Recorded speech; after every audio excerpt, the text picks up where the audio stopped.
اعوذ باللہ من الشیطان الرجیم بسم اللہ الرحمن الرحیم السلام علیکم ورحمۃ اللہ وبرکاتہ۔ آج کی اس نئی ویڈیو میں اپنے تمام ناظرین کو خوش آمدید کہتا ہوں۔ میرے تمام ناظرین سے گزارش ہے کہ ہمارے اس ویڈیو کو پورا دیکھیں، آخر تک دیکھیں اور اپنے تمام دوست احباب کے ساتھ اپنے گھر والوں کے ساتھ ضرور شیئر کریں۔ مزید اچھی ویڈیوز کے لیے، اچھے وظائف کے لیے، اچھی تعلیمات کے لیے ہمارے اس چینل کو سبسکرائب کریں، لائک کریں، شیئر کریں، کمنٹ کریں اور گھنٹی کی بٹن دبانا نہ بھولیے گا، تاکہ جو ہماری نئی آنے والی ویڈیوز ہیں وہ آپ کو جلد از جلد مل سکیں۔ آج کی جو ہم نے ویڈیو بنائی ہے وہ ہے استغفار کے متعلق۔ جیسا کہ آپ جانتے ہیں کہ اللہ تعالیٰ کو استغفار کرنا بہت زیادہ پسند ہے، تو یہ سید الاستغفار ہے جو آپ نے صبح و شام ایک مرتبہ پڑھنا ہے۔ تو سب سے پہلے ہم اس کی فضیلت جان لیتے ہیں۔ حدیث میں ہے کہ جو شخص یہ دعا سید الاستغفار صبح کو صدقے دل سے پڑھے گا، پھر اسی دن شام سے پہلے مر جائے، وہ شخص جنتی ہوگا، اور جو رات کو پڑھے صبح سے پہلے مر جائے وہ جنتی ہوگا۔ ماشاءاللہ، سبحان اللہ، کتنی خوبصورت فضیلت بتائی گئی ہے۔ تو چلیں شروع کرتے ہیں۔ سید الاستغفار، بسم اللہ الرحمن الرحیم۔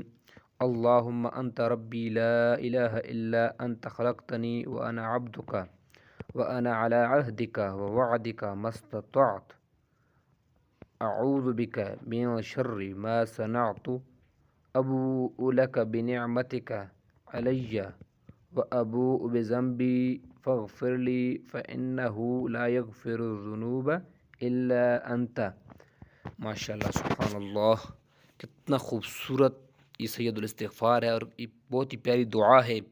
تو میرے تمام ناظرین سے گزارش ہے کہ اس کو ذہن نشین کر لیں، صبح و شام ایک بار پڑھیں یا ہر نماز میں اس کو پڑھیں، اللہ تعالیٰ سے معافی مانگیں، اپنے گناہوں کی معافی مانگیں، اللہ تعالیٰ ہمیں نیک عمل کرنے کی توفیق عطا فرمائے۔ تو چلیں شروع کرتے ہیں۔ اب اس کا جو ترجمہ ہے وہ سن لیں۔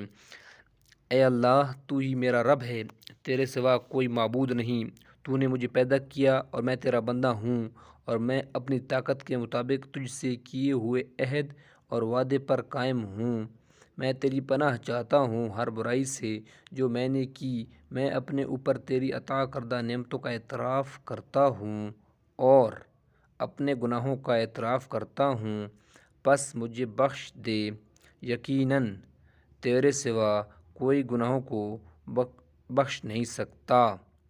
ماشاءاللہ، سبحان اللہ، کتنا خوبصورت ترجمہ بھی بتایا گیا ہے۔ آپ نے سن لیا ترجمہ کہ اس میں انسان اپنے گناہوں پر ندامت کر رہا ہے کہ اللہ تعالیٰ کے سوا کوئی بھی نہیں ہے جو ہمارے گناہوں کو معاف کرے گا، اور اللہ تعالیٰ ہماری ہر حرکت و سکنت سے واقف ہے۔ تو اللہ تعالیٰ ہمیں نیک عمل کرنے کی توفیق عطا فرمائے۔ اپنا خیال رکھیے گا، اپنے بچوں کا خیال رکھیں۔